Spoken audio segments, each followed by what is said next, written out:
Welcome to Natural English Talk. It's that specific sound, isn't it?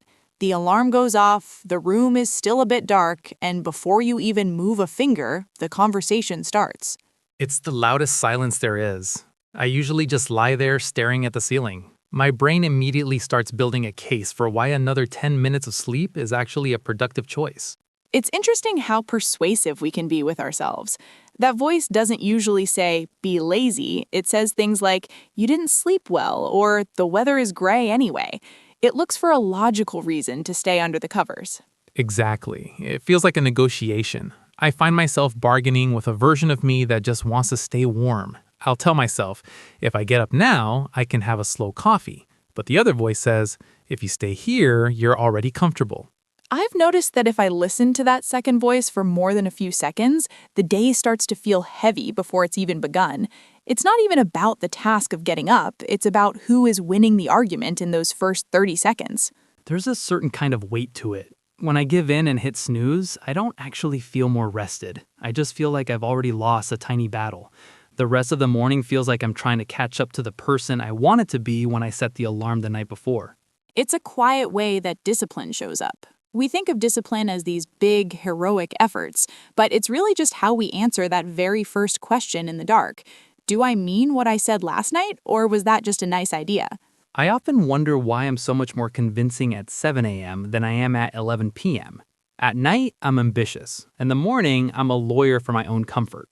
It's because the bed is a physical reality and the future self is just a concept.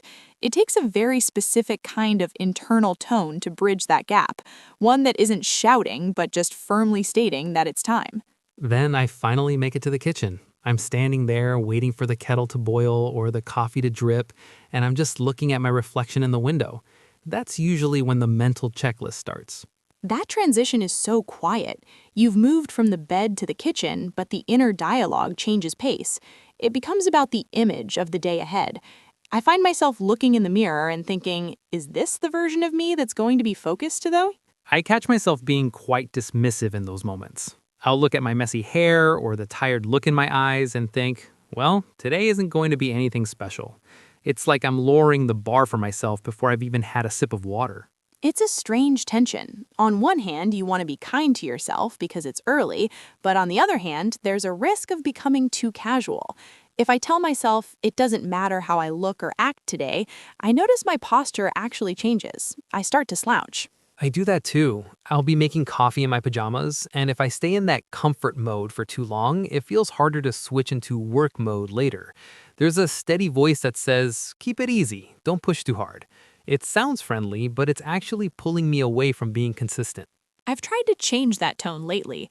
Instead of being harsh or lazy, I try to find a middle ground while I'm getting ready.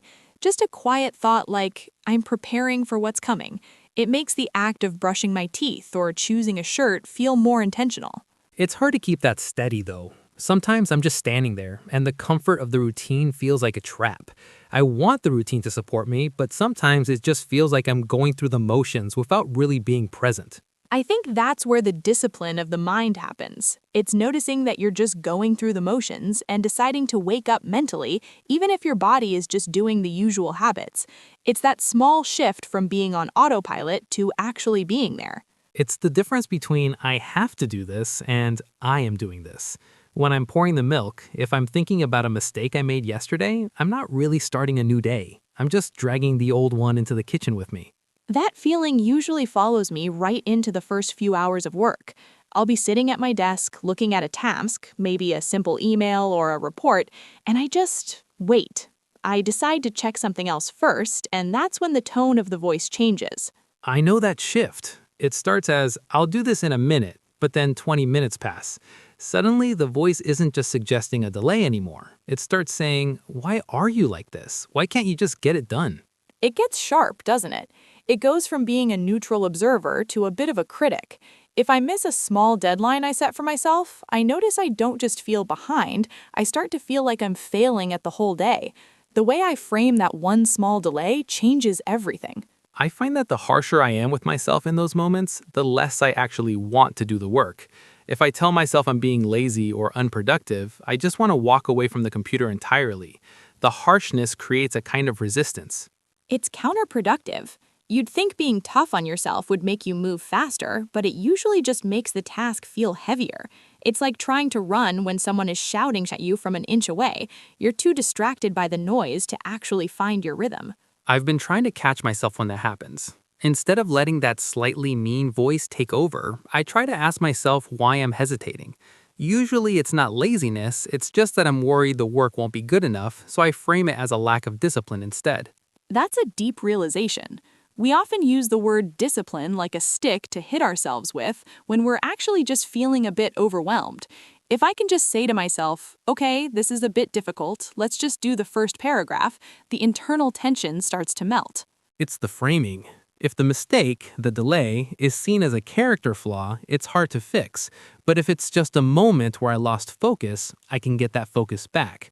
It's a much steadier way to talk to yourself when things aren't going perfectly. It's funny how that tension follows us until we finally take a break. I was sitting outside for lunch the other day, just a few minutes of quiet, and I realized I was still repeating those same frustrated phrases in my head, even though I wasn't working anymore. It's like a background hum. We don't always notice it until the room goes quiet. When you're busy, you're just reacting. But as soon as you sit down with a sandwich or a cup of tea, you realize your mind is still stuck on a loop. I notice I keep saying the same 3 or 4 things to myself. I should be doing more, or I'm always behind. I've been saying them for so long that they just feel like facts. I don't even stop to ask if they're actually true. That's the danger of those repetitive thoughts. They become a habit, just like brushing your teeth. We use these phrases to describe our day, but eventually they start to define how we see our own potential. You're just sitting there trying to enjoy the sun, but the inner voice is still judging the morning. And it's so subtle. I'll be watching people walk by, and instead of just relaxing, I'm mentally comparing my schedule to theirs. I'll think, that person looks like they have it all together, and immediately my internal dialogue shifts back to what I haven't finished yet. It's rare to just let the space be empty. Discipline usually feels like doing, so when we're not doing, we feel like we're breaking a rule. But I think there's a different kind of discipline in just noticing the phrases we use and choosing to let them go for 10 minutes. It's a relief when you actually catch it. It's like, wait, I've said this to myself every day at 1 p.m. for a year. Once you realize it's just a script, it loses some of its power. You can just look at the trees or the street and realize the world isn't actually demanding that you be perfect right this second. Exactly. The pressure is coming from the inside. When we give ourselves permission to just observe those thoughts without agreeing with them, the break actually feels like a break. We come back to the afternoon feeling a little lighter rather than just more tired from the mental noise.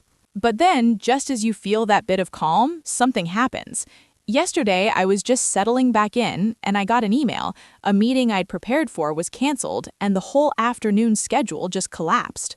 It's strange how an interruption like that can feel like a personal failure, isn't it? Even though you didn't cause it, that inner voice jumps in so quickly. It doesn't say, oh, a free hour. It often says, now you're going to lose your momentum. That's exactly what happened. I immediately started doubting if I'd be able to get back on track.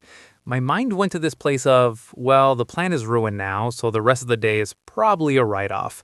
It's a very fast slide into not trusting my own ability to adapt.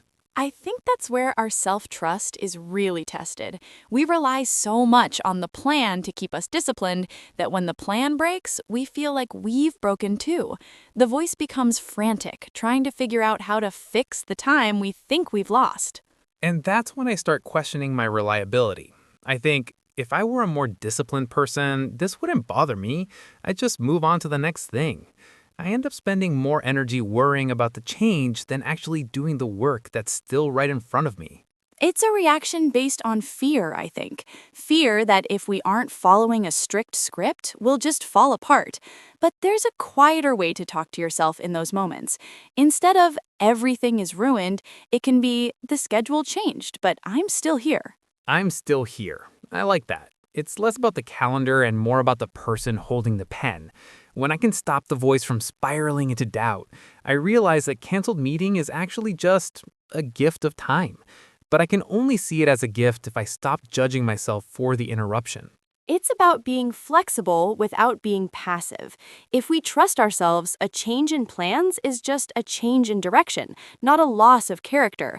It takes a lot of inner quiet to hear that realization over the initial sound of panic.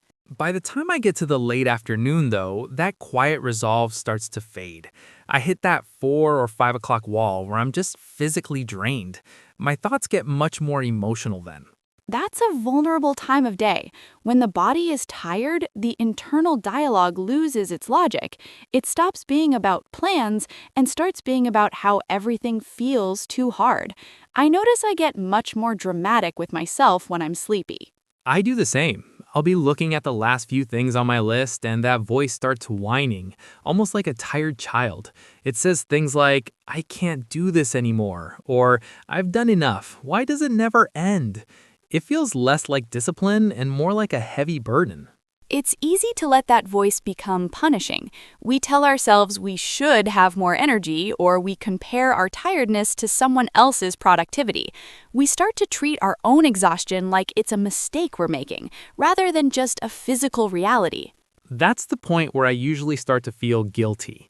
If I don't finish every single thing I planned, I feel like I'm letting myself down. The conversation in my head becomes very binary. Either I'm a success because I pushed through the pain, or I'm a failure because I stopped to rest. It's a hard way to live. I've been trying to see if discipline can feel supportive instead of punishing in those hours.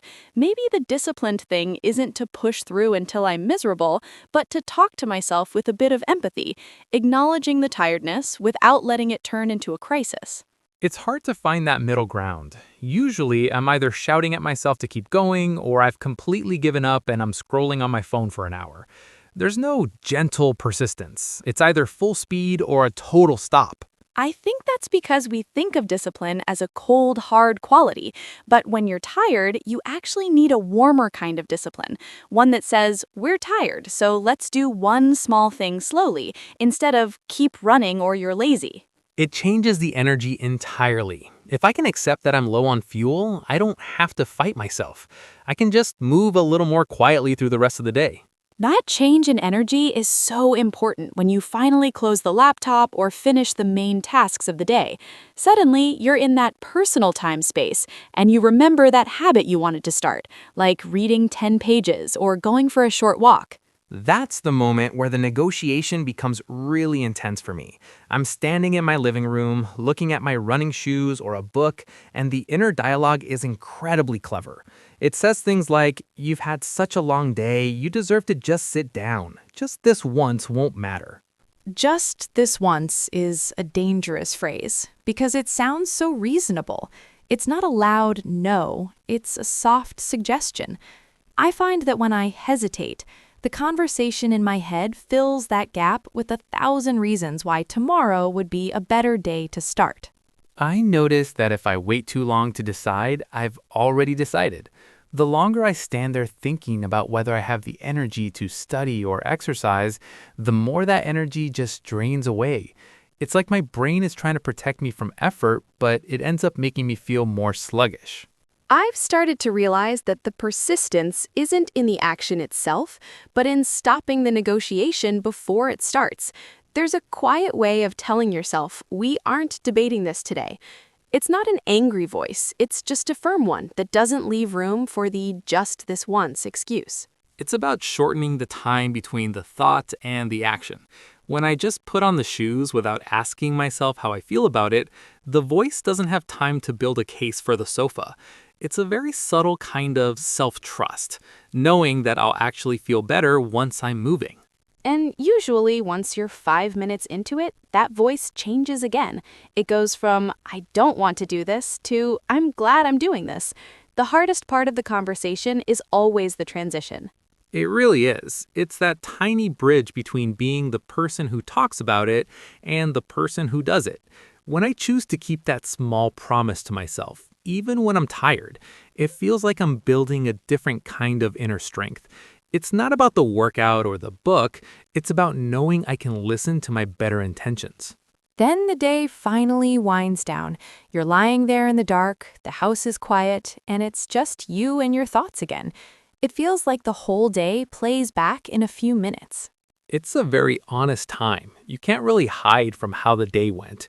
I find that my inner voice either gets really loud and judgmental about what I didn't do, or it's strangely silent, which almost feels worse sometimes. I've noticed that if I've spent the day being harsh with myself, that tone carries right into the pillows. I'll replay a conversation or a missed task, and the voice says, "We'll have to try harder tomorrow," but it sounds more like a threat than a goal. I struggle with that tomorrow talk. It's so easy to promise the world to yourself at midnight. I tell myself I'll be perfect tomorrow to make up for today. But lately, I've realized that's just another way of being unkind. It's putting so much pressure on a version of me that hasn't even woken up yet. It's a cycle. If we end the day with that hardened tone, we wake up with that same weight we talked about earlier. I'm trying to learn how to let the day be over, to look at the things that went well, even the tiny things like just getting to the kitchen, and let that be enough for tonight. It's a different kind of discipline, isn't it? The discipline to be gentle when no one else is listening. When I can say, it wasn't a perfect day, but I showed up, it makes the room feel a bit lighter. I can actually feel my shoulders drop. That's the voice that actually helps us grow, not the one that tallies up our failures like a debt, but the one that recognizes we're just human, trying to navigate these small moments. It's a realization that discipline doesn't have to sound like a drill sergeant. It can sound like a friend. I think I'm starting to prefer that friendlier version. It makes the idea of waking up and doing it all over again feel less like a mountain and more like just another conversation. Exactly. It's just a long, ongoing talk with ourselves, and we have the choice to make it a supportive one. Sleep well, Anna. You too, Jake.